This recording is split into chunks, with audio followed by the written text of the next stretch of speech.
Welcome everyone to the MUTV group chat. Everyone connected with United has got a big smile on their faces this morning, not just because the pubs are serving again, but because of that superb comeback win at Spurs yesterday to give United a 7-point cushion in second place. Two home games coming up this week as well, with the Europa League quarterfinal second leg, and also Burnley next weekend as well. So here are the lads. Let's bring in Ben and Wes and Maisie and Danny. Morning, boys. You okay? Morning. Morning. Wes, how good was that yesterday? Yeah, very good, wasn't it? Kept going, and great performance, some good goals as well. But the lads kept on going, which I was. Well, to be fair, away from home, they do it all the time, don't we? Even being honest, but we needed that. It was nice that, and it was probably a game where, obviously we could have afforded to lose but the lads wanted it and they kept going. So it's hopefully it stays like this now, and we push on a little bit. But I was glad for Ollie as well. Are you covering your hair, by the way? Because you haven't been. Yeah. You got an appointment soon, surely or not? You know what? I'm doing something for somebody, so I can't get it cut till the 28th. You imagine how bad that's going to be? Wow. Well, I think we'll better have to get straight into VAR as well, Maisie. What did you make of that incredible decision to deny Cavani a goal? Shambles. It's getting worse, Stu. It is. Do you know what? I don't want to swear, but honestly, God, it doesn't have to make your urine boil, because it's embarrassing, and for the for all the players to get around the referee, that's embarrassing. But I feel sorry for some, because it's out of the spirit of the game to do that. Scotty's done absolutely nothing. It's caught. If it's accidental, does that not mean that you pass it by and you let it go? I don't know the rules, Stu. Maisie, do you know? Week out. Do you know Pogba does the same thing for one of the goals, but he obviously doesn't catch him in the face. He just holds his arm up and pushes him off. I think it was for Mason's goal, but that it's accidental. It's not a foul, is it? I mean, Ben, it has to be also, remember, a clear and obvious error. Was that a clear and obvious error from the referee to not give a free kick? Obviously, everybody saw it. We were both there, and Chris Kavanagh sets a precedent by not even bothering to take into consideration what happened with Pogba and Aurier, what happened with Marcus Rashford just prior to that. And then for some bizarre reason, he decides that probably the least offensive of the three, he pulls back and disallows a goal. I said it in commentary. I thought it was spineless refereeing. I thought Son was embarrassing, and he should be embarrassed when he sees it. And it just makes a mockery of the whole VAR situation. Just when you think that they might be getting stuff right, something like that happens. And you always felt the worst when he went over to the camera. And it wasn't a clear and obvious error. It was, like I said, it was less apparent than the two incidents that had gone previous. And we had a perfectly good goal ruled out. But as Wes said, the lads were brilliant second half. They actually let it spur them on. They didn't let it derail what they were. And that's 28 points from losing positions now. And I just never, these days, feel ever in doubt when we go behind, because we've done it so often. But they showed such togetherness and such resilience. And in the second half yesterday, amazing quality as well. They thoroughly deserved it. And they had a lot of things stacked against them yesterday, and they didn't let it derail them. Dan, you as a striker, what about Cavani? The goal that was disallowed, but also the classic diving header and his movement. Yeah, it's old school, that, diving headers. He's desperate to score goals, isn't he? Wherever it comes in the box, he's got the tool in his box to be able to finish it. So, yeah, I love him. His movement's great. He puts a shift in as well. And like you say, the disallowed goal, it's only a little movement. Pogba sees him, and he finishes it. He's on it. When he's like that, he's different class. So I just think there are dying art strikers like that. That's why there's such a big demand for the likes of Haaland and Kane, because nobody wants to be a number 9 anymore. Everyone wants to be a 10, where you don't have the responsibility to score, but he takes it on his shoulders and he's like, you know what, this is me, and I love scoring goals. And I just think any younger striker or anybody who's aspiring to be at the top. You know, look at him because he's one of a dying breed. Love him. And Wes, Ollie afterwards making it quite clear they really want Cavani to stay. Cavani hasn't decided yet. Various things are part of his decision, but Ollie wants him to stay. I mean, you hoping he stays for at least another year?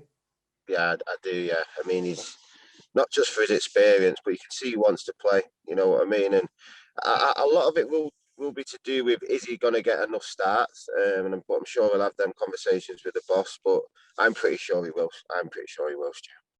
Yeah, I hope so. I hope he does. Maisie, what about did you enjoy the bit of needle between Jose and the boss? Yeah, love it. It just goes to show that Ollie can stand up with the best. You know, he's not intimidated. Probably a couple of years ago, he might have gone into his shell. But fair play to Ollie, he stood his ground and he said what he's had to say. And he's done it the right way because he's protecting the club, as rightly so, protecting the players. But I thought his management yesterday was bang on. He spoke to the lads at half time just to say, listen, lads, calm down a bit.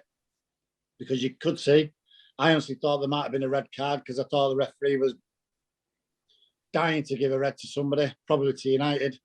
But I thought he got it absolutely bang on. And the lads came out, as the lads have said, second half and put on an unbelievable performance and a very, very mature performance. And that's down to, yes, the players, but it's also down to Ollie as well. He's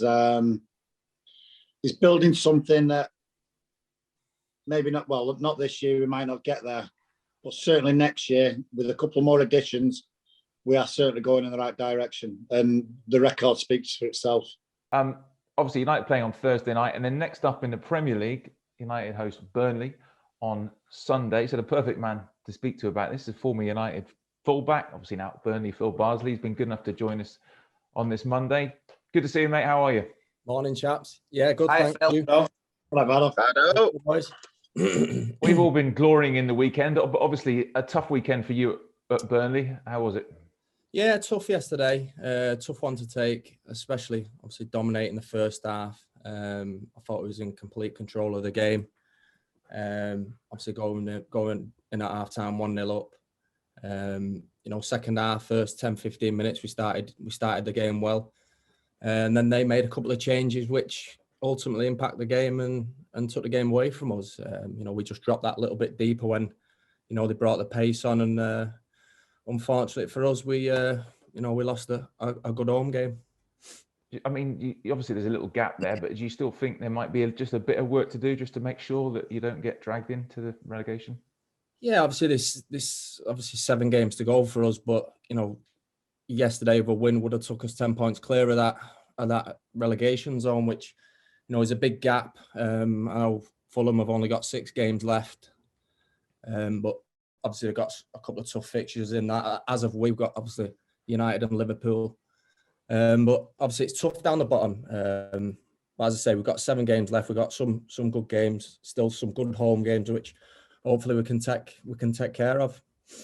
Burnley have done annoyingly well at Old Trafford of late. What's the secret? I think it's just, you know, the no fear factor for us. I think, you know, you can go there, go to these top grounds and express yourself. I think obviously there's no better place to play than Old Trafford. I think you go there with a little bit of freedom. I don't think, as bad as it sounds, I don't think there's that fear factor as what there used to be there. Even though times are changing in the last obviously few months.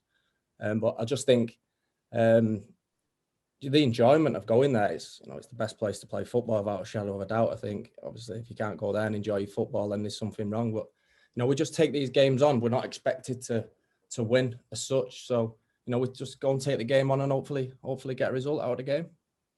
Does the manager relish these games? Because it just seems that, you know, you get some amazing results at games where, you know, the odds are very much against you. He relishes every game, the gaffer, to be fair. He trusts his players.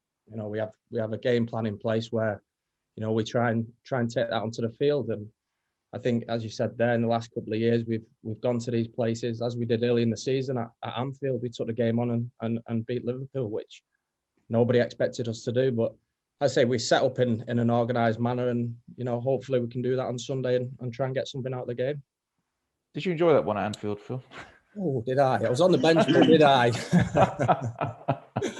Yeah, unbelievable. Yeah, it was obviously it was a great night for us, and it was the start of Liverpool's derail. The form wasn't great at the time, but obviously to go there when no one expected us to obviously win was a huge night and a big 3 points for us. Phil, and I don't know whether you're aware, but your time at United, obviously you know that I'm fairly close to Gaz. He always said that if there was anybody that he would like to follow him and to take his place and that could do that, it would be you. And that's genuine truth, whether you knew that or whether you didn't. At what stage in your career at Man United did you decide that you weren't prepared to hang on a little bit longer for that maybe to happen and that you wanted to progress your career? Probably the couple of loan spells. Obviously, I went to Rangers, didn't quite work out. I had a difficult spell with a manager up there, and then obviously the who was it? Paul Le Guen. I put a little bit of a challenge in training. He didn't quite like it, so he sent me in. But I still had 3 months left on the loan deal, so there's not much you can do. I just had to enjoy Glasgow for a few months. And then I come back and went to Villa in the January. I think it was around 2021 at the time. And obviously I just knew they just signed the twins and stuff. And Gaz was still playing to a very good level at that time, to be honest. And he was dipping his toe in and out of the squads and stuff like that. And I just felt for my sake, going and playing regular football was the best option for me at that time. Obviously, loved my time at United. I was there since I was 9. Obviously, through every age group, which is not an easy thing to do, as the lads know. But I just felt at that time it was the right time to move away and obviously try a fresh challenge. And thankfully for me, it paid off, and I had a decent enough career. But yeah, I loved my time at United. It was, nothing will ever replace that, putting the red shirt on and walking out Old Trafford. But I appreciate the nice words Gaz has said there. But as you say, you can only do your best. And when you think you've probably come to the end of your tether a little bit, it's time to move on and have a fresh challenge. Did you forget your loan spell at Sheffield United? Yeah. Oh, with Webbs, yeah, Webbs, I love that time. Yeah, that was before that though. I'm sure you scored, did you? Did you get a goal? No, that was good crack there. I really enjoyed it. Sounds like it. Playing with the legend of the Webber, and it was good to get some games, because obviously in that January after that spell at Sheffield United, there I went. Obviously, had a couple of phone calls with Roy Keane, and decided to go up to Sunderland and sign a contract up there, and work with Roy again. Can I ask you? Sorry, mate. Can I just on that? I just wanted to ask you what that's like. I enjoyed it. I think I always remember coming through the system, obviously from the youth team and through to the first team. He was always firm but fair with me, and that's exactly what he was like as a manager with me. He knew he could give me a little bit to get the best out of me, but as well as that, he could have a laugh and a joke, which a lot of people don't really see that side of him. But yeah, I liked him. He'd done a tremendous job up there, and to be perfectly honest, I'd like to see him back involved in the management in some capacity, and just for his interviews, to be honest. But yeah, it's a great experience, and obviously to work alongside against someone like that who's played a part in probably getting the best out of you as a player. It's it was an enjoyable time. Go on, Wes. No, I'm just going to throw in. You actually scored when you was at Sunderland against City, but I'm just going to throw in that it was my cheeky little assist, bro. Oh, just so you remember, mate. I actually got people ask me. I think that's my favourite ever. Well, one of my favourite games and goals, to be honest. Not that I scored that many, but it was good, that, wasn't it? Yeah, lovely. We always did well against City, didn't we? At Sunderland, it was weird. Yeah. I think they didn't like us playing against them when we played for Sunderland, to be perfectly honest. But yeah, lovely little ball over the top, and considering someone doesn't go in the gym that often, James Milner just got a little nudge, didn't he? Just a little. See you later. No one in the bottom corner, but it was all about the assist, Wes, and obviously. Cheers, pal. Cheers, mate. So I appreciate Anytime. that. Well, that goes down as one of my best games to play in and most enjoyable. Yeah, What's your take on yesterday, son? Would you ever get in a position where you think the next challenge, I'm just going to take one and just take one for the team and just smash him? Like you said before, Maisie, I just think I'm not sure what direction the game's going. It's so difficult now. You can actually see Son pull Scott back, and he's just trying to throw his arm up as if to say, like, get him off. But for the way Son went down, I'm a big fan of Son, by the way. I think he's tremendous. Yeah. But to do that, I think the goal should have stood. I think, obviously, the disappointment from the referee in disallowing the goal. But I say from then, I thought United were outstanding. I had 4 players in particular that I picked up on yesterday. I thought the goalkeeper was sensational. A couple of big saves from Kane, from a young player with not a lot of experience. I think he's come in and, I think he's been top class. I think Shaw down the left, I think you're looking at probably the player of the season up to now. I think from where he was and the injury he had and, the issues he had with previous managers, I think he's come on. I think he's been absolutely outstanding. Big fan of his. And Pogba, absolutely different league yesterday. I think completely ran the show. Playing it off that left, which I hope he doesn't play that on Saturday if I get a run out Sunday. Sorry. He was fun. He looks like he plays with a little bit of freedom when he plays in off that left, and he just, let's say, a bit of freedom, just produces bits of brilliance. And yesterday, I thought he ran the game. I thought it was absolutely awesome. And then the main man up top, Cavani, like Webb said before, any young aspiring player who wants to be a number 9, go and watch him. He's movement, but in general, I believe his running stats are off the chart as well.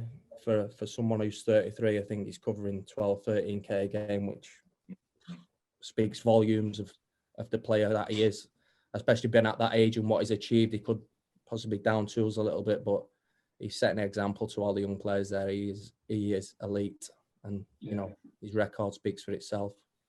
In terms of Phil, I'm going to speak to you about being fullback as well, obviously, and I just wonder what you make of you mentioned Shaw, but also on the other side, Aaron as well. What do you make of United at fullback? Yeah, excellent. Like I say, I think bringing Telles in was a great move for all. I think obviously bringing competition brings the best out of players. I think that they've shown that with obviously Luke this year. I think he's been tremendous. I think he needed that little bit of pressure on him to push him a little bit. I think if you ask any pro or ex-pro, when the squad's big and the competition's high, it brings the best out of you. And I think that's exactly what it's done with Luke. On the other side, I think Wan-Bissaka's done very well. He plays week in, week out, barely has a rest. I think that could be an option for United, looking to bring someone in as cover or to put a little bit of pressure on him. There's that many games. I think United, was it the 50th game yesterday? That's right. Is that right? It was 50th game yesterday. I think he must have played nearly every game, which is a lot of football for somebody obviously playing every competition. United were in obviously a lot of competitions, and it can take its toll, especially this time of the year with injuries, etc. But I think if they can add someone in that position to put a bit of pressure on him, I think you could see Wan-Bissaka going to the next level. I think he's got all the attributes as well. Are you throwing your hat in there? Well, I've just signed a new deal, Maisie. I'm happy where I am at the minute, but if I probably want to put a few more zeros on, I can always be tempted. Boys, we better have a quick word, boys, about Thursday as well, the second leg against Granada. Ben, can you see United 2 up? Do you think it'll be comfortable progress? Yeah, it should be. As long as complacency doesn't set in, because you know how these things can come and bite you. But I didn't see anything in the first leg against Granada that would have me worried. I think they are where they are because they are what they are. And that is a mid-table La Liga side that have overachieved possibly to get this far. And Ollie's got the luxury of, yes, he's got the suspensions, but I think that that's actually helped him with the team that he's going to be able to pick and the scoreline that we're defending. I cannot see anything other than United replicating the score from over there, if not making it bigger. Yeah, Maisie, you agree with that? Yeah, just take care of Lucy Meacock in the number 10 role. I think we'll be all right. Yeah. Very Make good, sure we that, get tied to her and we'll be all right. Very good, that, Maisie. Very good. All right, so the week ahead. So, boys, you're going for what? Win against. This has got to be sensitive here with Phil, but win against Granada and then next Sunday. Ben, what's going to happen? Yeah, I think that if United have got aspirations to finish as high in the league as they possibly can, and obviously to win this tournament, then we've got to go with 2 victories. Yeah. Yeah, Dan, are you gonna your old pal? Are we gonna beat Sorry, your old Phil. pal? Yeah. I'll be honest.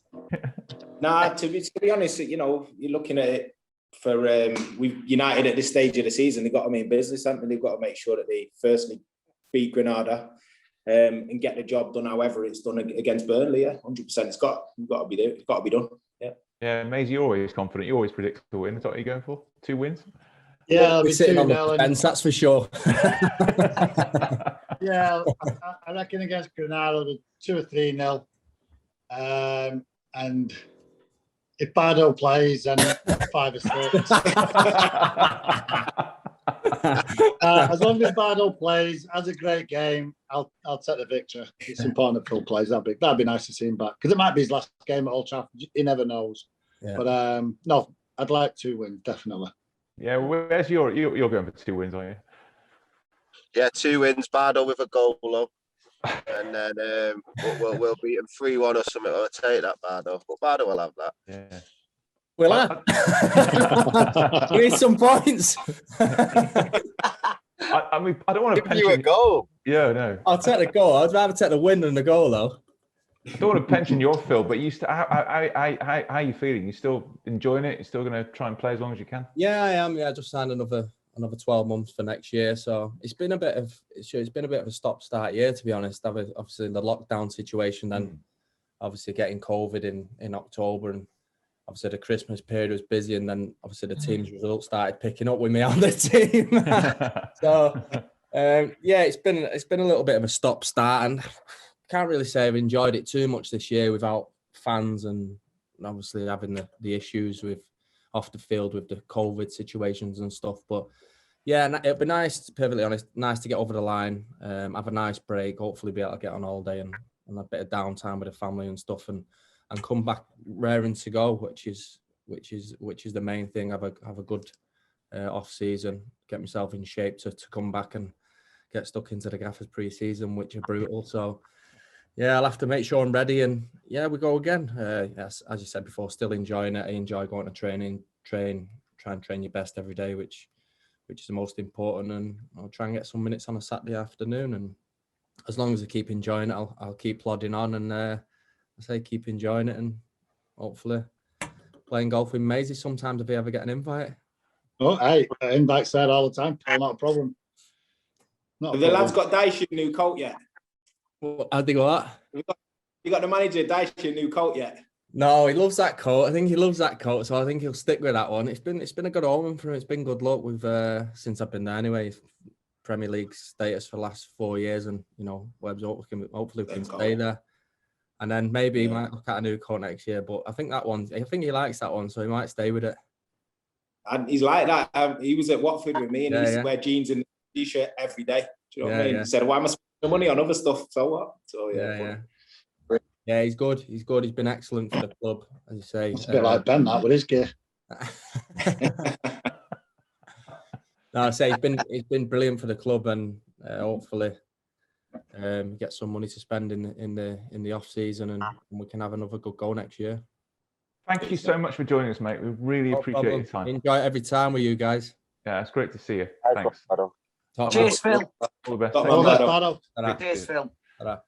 Phil Bardsley joining us on the group chat. By the way, just the producer of the show, by the way, has suggested that you guys take part in the Ice Foot Challenge. Well, you might obviously remember the Ice Bucket Challenge. The Ice Foot Challenge, you might have seen Gary Neville do it this week, where you basically have your foot in a in a bucket of ice water and you try and do it for as long as you can. So maybe next week, maybe Ben next week to start with, it'll be you with your foot in an iced bucket of water. See how long you can take part in the show with your feet in icy water. You up for that next Monday? So it's a strange one, but I don't mind. Wes is not having it, are you? That's my worst thing. Oh, we got to do it then. I've done it, Stu. Yeah, well, okay. Is there proof? Well, that I did it. Yeah. Yeah, it's on Twitter. I did. The lad who organised it, Lenny John Rose, is my mate. I grew up with him at Blackburn. Yeah, right. So it's all for a good cause. It is. Go on, then, Ben. You're first next Monday. No problem. There you go. The Ice Foot Challenge starring Ben Thornley next Monday. Danny's staying quiet. And Stu, and he has to donate to the MND. Yeah. You know, that's what it's about. It's not about a challenge. Absolutely. Just for this little group. Come on, throw some money at it as well. £10 each. There you go. And you can do it as well. Yeah. Yes, Stu, any danger? No, I'm up for it. He never does anything. I'm up for I it. think he goes first. Yes, Stu, you should be first. Stu first. There you go. Presenting next Monday with my feet in a bucket. Right, okay. All right, boys, thank you. Great to see you all. And we'll do it all again next Monday. Take care. Have a good week. See you in a bit, Cheers, boys. Bye.